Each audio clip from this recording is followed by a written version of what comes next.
بسم الله الرحمن الرحيم. كل سنة وانتم طيبين. إن شاء الله النهاردة هنتكلم عن solved example على الدومز والأرشز. شرحنا المرة اللي فاتت إزاي بنحسب أحمال الرياح على الدوم، يعني القباب أو الأرشز اللي هي العقود، بالنسبة للكود المصري. تعالى كده، ده إكسل شيت سهل وبسيط هنمشي فيه ستيب باي ستيب بحيث نفهم الخطوات بتاعة الإيه، بتاعة الحل لما احنا نيجي مثلا نعمل assignment للويند بريشر. هنلاقي فيه هنا على الشكل اللي على اليمين ده الصورة الأولانية ديت للجزء بتاع القرش، تمام، ده كده القرش سكيلتون، ودول التو سبورتس اللي على اليمين ده وده، تمام. طيب الجزء اللي تحت منه ديت ايه، دوم بس هي متقسمة لتو بارتس، جزء بالجرين وجزء بالبلو، تمام. هو هنعرف ليه. طيب تعالى هنا نشوف بس الدايمنشنز دي هي عبارة عن ايه. الدايمنشنز دي هو بيقول لك اول حاجه ده السبان اللي هو ايه، زيه زي اللي موجود في البيمز. السبان ده اللي هو المسافه ما بين التو سبورتس، فهو المسافه ده السبورت ده للسبورت ده كده بيسموه السبان او اللي هو البحر، اللي بيرمزوا له بالرمز ايه ال. طيب الجزء التاني بيقول لك الهايت ده اللي هو الايه، الارتفاع. هو المسافة من السبورت لأعلى حتة مثلا في القرش أو الدوم ده قد إيه. فده البعدين الاتنين دول هم دول مهمين في إن أنت تدخلهم في الداتا بتاعة سواء الدوم أو القرش. فبالتالي لما نيجي نشوف التو سيلز الأولانيين، أول حاجة بتتكلم عن السبان والحاجة التانية بتتكلم على الهايت. هو بيحسب حاجة أوتوماتيك، حاجة كده اسمها إيه، هايت اوفر سبان ريشيو. ديت بنستخدمها في ايه، هنشوف دلوقتي. ديت بنستخدمها والله احنا دلوقتي الريشيو دي كبيره ولا الريشيو دي صغيره، بمعنى والله الريشيو دي لو كبيره معناه ان الارتفاع ده كبير، فمعناه ان كانه اقرب لشبه البيلدينج اللي هو مثلا كان ايه شكل مستطيل. طيب لو هي صغيره ده معناه ان هي اقرب لروف فيكون عليها زي سكشن، تمام. فديت بتفرق بقى، بتفرق في ان انت الويند بريشر لما بيجي يأثر على المنشأ بيأثر عليه ازاي. ولذلك لان احنا كنا اتكلمنا هو كل خطوات الويند ثابته ما عدا فاكتور واحد، السي اي او السي اف، تمام. السي اي ده هو اللي هو معتمد عليه على الشكل الهندسي، فمع تغير الشكل الهندسي ده، تمام، بيتغير الفاكتور بتاع السي اي. فعشان طب احنا الفاكتور ده شكل قرش، يعني هنتحكم فيه ازاي، او هنقول مثلا ايه الكرايتيريا اللي هنقول نحكم عليها التغير بتاع شكل السي اي. فهم اتفقوا على الكرايتيريا اللي هي نسبة الهايت على نسبة الاسبان، يعني الهايت على الاسبان ده اللي هي الريشيو دي، تمام. طيب هنا في حاجة الداتا برضو محتاجين ندخلها، حاجة اسمها الدوم ليفل، هي دي اول لوكيشن بتاعها. هو بيقول لك اون جريد، تمام، على الارض ولا اوفر بيلدينج، بمعنى ان احنا دلوقتي ممكن تبقى الدوم دي، تمام، فوق مبنى، وضربنا مثال زي المره اللي فاتت زي القبه بتاع جامعه القاهره، تمام، او جامعه عين شمس، او الجامعات اغلبيه الجامعات موجوده فيه، او الجامعه البريطانيه. طيب او مثلا زي الجوامع، من المساجد الكبيره هتلاقي في مصر اشهرها مثلا قلعه صلاح الدين مثلا، هتلاقي دي كلها قباب فوق الايه، فوق الجوامع. طيب كان زمان ممكن لها استخدامات مثلا، وهي وبتخدم فنون العماره برضه، يعني لها استخدامات. كان زمان مثلا بتعمل تهوية وتعمل حاجات مثلا في الطب الضرورية في المساجد اللي ما كانش فيها تكييفات، وابتدت ان هي تاخد نفس الطراز ده، اللي خلاص بقى متعرف عليه الشكل ده بقى شكل المسجد، تمام، وفي نفس الوقت بتدي شكل ايه جميل. طيب ممكن تبقى اون بيلدينج او ممكن تبقى برضه اون جريد ده مع مثلا ايه هانجر، يعني ممكن يبقى هانجر كامل مسطحه كبير على شكل قرش، او حاجه زي اللي ضربنا بيها مثال ممكن تبقى عامله زي القبه السماويه بتاعت اللي في اسكندريه، او قبه سماويه ديت عشان ايه يعمل لك شاشات مثلا كيرفد والكلام ده كله، او تبقى مثلا حاجه زي صاله مغطاه، تمام. طيب فبالتالي دول الداتا اللي هي ايه خاصه بالدوم او القرش، الاثنين ثابتين يعني مش تمام، ده او ده. طيب بعد كده في الداتا اللي احنا بندخلها كل مره ديت للويند، ايه دي خاصه بالويند، البارامترز اللي احنا هنستخدمها في حساب المين ويند بريشر اللي هو الكيو. طب ايه بقى اهم الحاجات، اهم حاجه اللوكيشن. والله هو بيز على اللوكيشن ده، زي ما بنقول هو حاجه منطقه ساحليه ولا منطقه زحمه، فتيجي تلاقي مثلا في كايرو لو وصل القاهره 33 متر بير سكند، مرسى مطروح تلاقي مثلا كام 42 متر بير سكند. طبعا ديت بتختلف اختلاف كبير، مش جاست ان احنا نضرب في 33 او 42، لا ده 33 او 42 ده تربيع، فطبعا رقم كبير، يعني 12 متر بير سكند فرق دول، لا هم تحت بيتربعوا فبيدي رقم كبير. طب الاير دنسيتي ديت هي ثابته 1.4، تمام. وده اللوكيشن، احنا اللوكيشن بتاعنا A ولا B ولا C. طبعا A ده المناطق اللي هي الكلير، فالويند بيأثر عليها without obstacles، زي مثلا الحاجات المناطق الساحليه، لو بتعمل برج في العلمين، برج في مرسى مطروح، تمام. لكن لو بتعمل برج في القاهره مثلا، لا ممكن هتختاروا سي، بي او سي، وفي الغالب هتبقى سي لو هو منطقه زحمه، تمام. لو في 6 اكتوبر والحاجات اللي هي المدن الجديده والعاصمه، لا ممكن تختاروا مثلا بي او اي، تمام. طيب فبنعمل ايه بقى في الاخر؟ بيحسب المعادله بقى للمين ويند بريشر.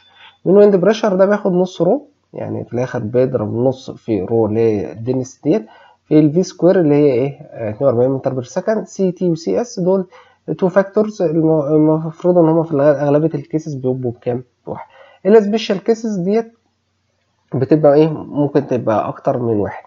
وطبعا احنا اتكلمنا برضو، ممكن ترجعوا للاكسل شيت اللي احنا شرحناه بالتفصيل والمحاضره بتاعه السي اس، امتى بنحسب السي اس وازاي بنحسبه، وعملنا اكسل شيت ونزلناه على لينكد ان، ممكن ترجعوا له برضو. تمام. طيب تعالى بقى كده نشوف، خلاص احنا دلوقتي بقى عندنا ايه تو كيسز. الكيس الاولانيه عندك اوفر بيلدينج، يعني انت مثلا فوق مبنى، تمام. ولا الكيس التانية اللي احنا بنتكلم عليها ايه اون جريد، تمام. طيب بتفرق في ايه؟ بتفرق في الجدول ده. لو انت اوفر بيلدينج، تمام. اوفر بيلدينج لو احنا نختار بتاع اوفر بيلدينج، هيبتدي يحسب البارامترز بتاعته اتش على ال، يعني هتلاقي هخش الجدول ده اللي هو اساسا كان في الكود بالمنظر ده، يعني عشان برضو نفتكر، حبينا نفتكر بقى اللي هو كان بالمنظر ده، اللي هو فوق سطح المبنى ولا على الارض، كان بيحسب الاتش على ال، بيقسم لثلاث ارباع. بس خلينا ايه نشوف بس الاول خالص. فبيحسب الاتش على ال وعنده تو كيس. طيب الكيس الاولانيه ان احنا بنتكلم اوفر بيلدينج ولا اون جريد، تمام. طيب هو بالنسبه لنا كده ايه، عندنا تو كيسز اللي هو اوفر بيلدينج والاون جريد. بنحسب الاتش على ال اللي احنا ديت قلنا نسبه الارتفاع على السبان او البحر، فيدينا كام 0.33، تمام. لو احنا اوفر بيلدينج هيحسب ايه؟ لو احنا اخترنا الاختيار بتاع الاوفر بيلدينج ده، تمام، هيختار البارامترز دي، تمام. فبيشوف اتش على ال مثلا 0.33 ما بين الاثنين دول، هيبتدي يطلع لنا الفاكتورز، يعمل انتربوليشن ويطلع لنا الفاكتورز ايه دي. طيب لو احنا اون جريد بالمنظر ده على الارض مثلا، هيبتدي ياخد الفاكتورز دي، فبيشوف الفاكتورز ان بتوين الاثنين دول، هيطلع لك الايه في الجزء الفرونت اللي هو الايه 0.5، تمام. الانتربوليشن ما بين دول هيطلع لك 1.03، وديت ايه نيجاتيف 0.5. طب نلاحظ شويه ملاحظات. ايه هي؟ اللي انا معلم هنا بالاحمر، لان هنا في تو فاليوز، يعني المفروض ان انت مثلا هنا هيبقى عندك تو كيسز، مره ممكن تبقى نيجاتيف 0.9 وزيرو، وهنا مثلا ممكن مره تبقى نيجاتيف 0.3 و0.15. ليه؟ قلنا لو انت فاكر ساعه احنا الجزء بتاع الروف لما كنا بنقول ان هو سلوب، فالسلوب فيه عند ديجري معينه او درجه معينه، تمام. اعتبروا ان هو زي في الاخر زي بالظبط زي ايه لما احنا كنا بنشرح في جزء الروف بتاع المايل، تمام. لو احنا مثلا عندك الحته دي كده بالمنظر ده، تمام، ففي ديجري من الديجري، تمام. لو انت قريب من هنا خلاص هيبقى ايه سكشن كله، لو هو كده هيبقى عليه بريشر. في درجه ان بتوين بيبقى ممكن يبقى عليها تو كيسز على حسب الرياح والكلام ده كله، بيحصل في ممكن تو كيسز، مره يكون يبقى سكشن ومره يكون ايه بريشر. سكشن ده يعني خارج من السطح، وبريشر ده داخل على السطح، تمام. طيب في كلا الحالات سواء سكشن او بريشر كله بيبقى لازم عمودي على اتجاه السطح. فبالتالي في لما الكيرف نفسه لما بيبقى قريب من الديجري ديت، تمام، يعني خاصه في الحته الاولانيه ديت اللي الفرونت دي، تمام، ده معناه ايه ممكن يتاثر بايه بتو كيسز مش كيس واحده. اوكي. طيب فبالتالي هو اللي عايز اقوله انه مش شرط الاثنين يحصلوا مع بعض، يعني مش شرط ان يحصل مثلا نيجاتيف 0.9 ومره ما يكونش، ومره مثلا او في الكيس الثانيه نيجاتيف بوينت 3 وبوينت 15. تمام. الكيس نيجاتيف بوينت 9 ديت الكيس الثانيه بزيرو فكانها مش موجوده، لكن الكيس ديت تمام الكيس دي نيجاتيف بوينت 3 وبوينت 15، مره سكشن ومره ايه بريشر. ليه؟ هو المفروض ان هو بيحط القرش ده او يحط الدوب ويبتدي يعمل عليه زي ويند تانل تيست او يجرب كده تمام، ويشوف في الاخر يحط سنسورز ويبتدي ياخد القرايات. فهو بيحط لك الفاليوز دي هي لان هو بيكفر كل الكيسز، لان مع الويند مثلا حركه الويند وسرعه الويند وكل الكلام ده كله ممكن تحصل للتوكيز، مش شرط تحصل في نفس الوقت، بس هتلاقي مثلا مره بتحصل كده ومره بتحصل على كيس. فلو خد كيس من الكيسز مثلا كيس البريشر بس تمام مش هيصمم بقى الايه المين بيم مظبوط، لكن السكشن لا، ممكن هيبقى ساعتها كريتيكال البيرلينز تمام، خاصه الناس اللي ايه شغاله في الحاجات البري انجينير بيلدينج والكلام ده كله عارفين ان السكشن على الروف هو بيعمل ايه امبريزد لينس اكبر تمام في البيرلينز، فممكن يبقى ايه كريتيكال اكتر تمام. وبالتالي هنا تمام. طيب هو بالتالي احنا مثلا بنتكلم هنا فمن ضمن الملاحظات برضو اللي احنا بنتكلم عليها تمام، احنا دلوقتي هو مقسم الجزء ده في جزء الحته الاولانيه دي كده جزء اللي هو ايه اللي هو الربع الامامي تمام، وفي جزء اللي هو الربع الخلفي اللي هو ده. هيتبقى قد ايه؟ هيتبقى الجزء اللي في النص ده تمام. لو احنا قسمناه أربعة فالجزء المنتصف ده يعتبر نص الايه؟ نص القوس تمام. وبالتالي احنا دلوقتي عندنا ايه؟ عندنا الجزء ده لو احنا مثلا ده كده الربع الامامي تمام، وده الربع الخلفي تمام، وبالتالي في الجزء اللي هو المنتصف ده. طب نلاحظ شويه ملاحظات. لو انتوا فاكرين احنا في المبنى لما احنا كنا بيبقى عندنا مبنى كده كان بيبقى الجزء الخلفي ده عليه نيجاتيف بوينت 5 تمام، في الجزء الايه الخلفي سكشن، وبالتالي هيبقى نفس الكلام هنا، هتلاقي نيجاتيف بوينت 5 ايه سكشن اللي هو ايه بالشكل ده تمام. طيب الحاجه الثانيه اللي احنا مثلا عاوزين نتكلم عليها، لو انتوا فاكرين ده مثلا لما كان عندنا مبنى بالمنظر ده فالجزء الخلفي اللي ورا ده كان بيبقى ايه نيجاتيف بوينت 5 اوكي تمام. طيب نيجاتيف ايه بوينت 5، الجزء اللي فوق ده كان برضو بيبقى ايه عليه سكشن تمام. الجزء الامامي كان فيه جزء منه في اغلبيه الكيسز كان بيبقى ايه بريشر تمام، وبالتالي ده يعتبر نفس الكلام. فالجزء اللي في النص ده تمام هو هيبقى اغلبيته عندك اللي هو هيبقى سكشن، الربع اللي في الخلف او اللي هي منطقه جيم سموها منطقه جيم هنا هتبقى ايه نيجاتيف بوينت 5. ديت ملحوظه ايه مهمه عشان تسهل لك الدنيا، تبقى انت فاكر على طول، يعني ايه بتسهل عليك وانت ايه بتعمل اساينمنت عشان اللود عشان ايه ما تنساش. طيب الحاجه الثانيه تمام، احنا دلوقتي هتيجي تلاقي مثلا زي ما قلت لك انت في الجزء اللي هو لما يكون على المبنى بيحصل فيه احيانا عند بوينت 3 وبوينت 2 ممكن يحصل تو كيسز. عندك بعد كده في لو هي على الاون جراوند على الارض هتلاقي كله بوزيتيف، مفيش الحته بتاعت النيجاتيف وبعد كده بوزيتيف. طيب الملحوظه الثالثه، انا دلوقتي والله هو ليه الاسبان من بوينت 1 لغايه بوينت 6؟ طب هو لو اقل من بوينت 1 هتاخد الفاكتور ده تمام اللي هو اول سطر. طيب انت نفس الكلام لو هو اكبر من بوينت 6 هتاخد الارقام دي، هي دي اعلى ارقام. فبالتالي خلاص يبقى احنا ايه قلنا في الجزء اللي هو على الارض تمام كله ايه بوزيتيف، لكن الجزء لو هو فوق مبنى ممكن تحصل فيه لغايه بوينت 3 كده هو كيسز هي بالنيجاتيف تمام، لكن فيما بعد هتبقى ايه كلها ايه بوزيتيف. وقلنا ان انت النسب عندك من بوينت 1 لبوينت 6، بعد في بوينت 6 هتاخد الارقام دي تمام. فدي الماكسيموم، يعني مش هتعمل الاكسترابوليشن ان انت ايه تبقى اكبر من الارقام دي. طيب وبالتالي احنا دلوقتي لو احنا مثلا اون جريد هنا تمام، يبقى احنا عندنا المنطقه A و B و C تمام، يبقى احنا في الاخر برضو فضل لنا ايه خلاص احنا جبنا الفاكتور بتاع السي اي تمام او سي اي او سي اف مثلا تمام. السي اي دهوت محتاج ان نضربه في الكي والكيو. الكيو طبعا خلاص احنا اوريدي حسبناها تمام، فاضل لنا ايه فاضل لنا احنا نضربه في الجزء بتاع الفاكتور بتاع الكي. الكي بقى بنجيبها على حسب الارتفاع، والله هو الارتفاع ده احنا اوريدي مدخلينه مثلا فليكن 5 ده هيبقى في الجزء الاولاني ده كده مع التغير مع الايه مع الكي ده هتلاقي القيم دي اللي هي حاصل ضرب حصل ضرب السي اي اللي هو ده تمام في الكي مناظر لكل قيمه ارتفاع، والكيو اللي هي المين ويند بريشر. وبالتالي احنا لو جينا هنا احنا في الاخر الارتفاع بتاعنا كام؟ 5 متر تمام. فبالتالي يبقى احنا التوتال بريشر هيبقى في الجزء بتاع الفرونت ده 0.55، والجزء بتاع الميد نيجاتيف 0.13، والجزء بتاع السي نيجاتيف 0.55.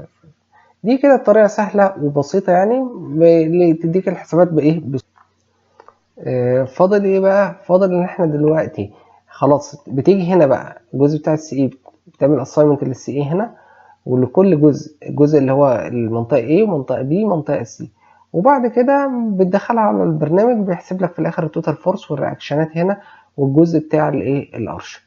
ده كده بالنسبة للقرش. القرش موضوع سهل وبسيط لأنه يعتبر كان هو 2D.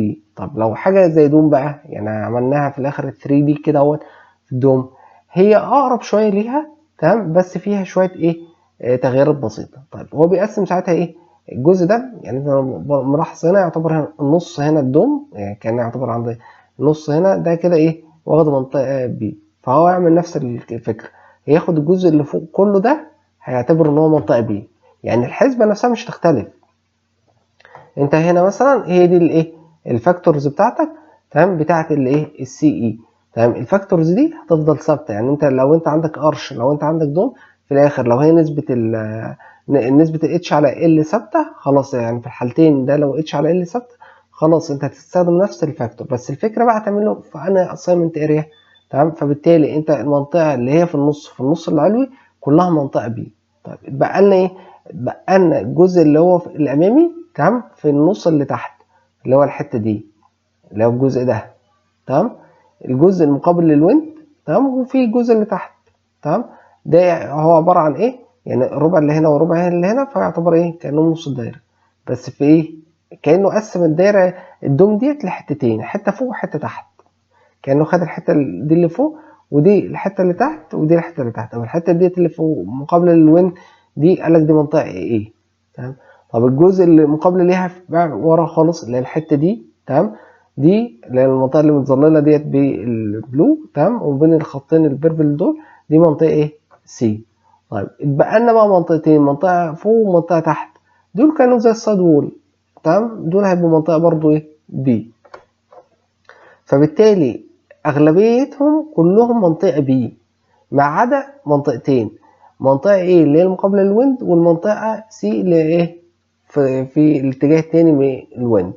وفي الجزء اللي تحت لو الجزء ده والجزء ده، يعني نص الدايره اللي تحت تمام. بس ده كده بالنسبه للويند يعني. فبالتالي سواء الدوم سواء القرش اللي هيفرق معاك هو نسبه الاتش على ال تمام. يعني انت في الاخر نسبه الاتش على ال دي لو ان هنا مثلا 10 تمام، مثلا وديت مثلا وليكن 20 تمام، فديت مثلا خلاص انت هتفرق بقى معاك في جزء في الحسابات بتاعتك. ده كده التوتال بريشر لو انت عاوز تعمل اصلا الويند بريشر على طول، او ان انت لو عاوز تعمل السي اي تحسب السي اي فاكتور بتاعك. وبيفرق معاك برضو قصه ان انت في اللوكيشن بتاع الدوم دي فين، هي اوفر بيلدينج تمام ولا على الجراوند تمام. ده كده بالنسبه للسولفد اكزامبل بالنسبه للقرش والدوم. يعني ان شاء الله الموضوع سهل وبسيط، يعني موضوع سيستماتيك وموضوع سهل. اهم حاجه بس تبقى انت عرفت خلاص الستبس بتاع نحسبها ازاي، وبنعمل اساينمنت للويند بريشر ازاي. ان شاء الله ممكن المره الجايه نبتدي نحل اكزامبل تاني بس على برنامج مثلا زي الساب وكده. ان شاء الله اشوفكم المره الجايه، وكل سنه وانتم طيبين ان شاء الله.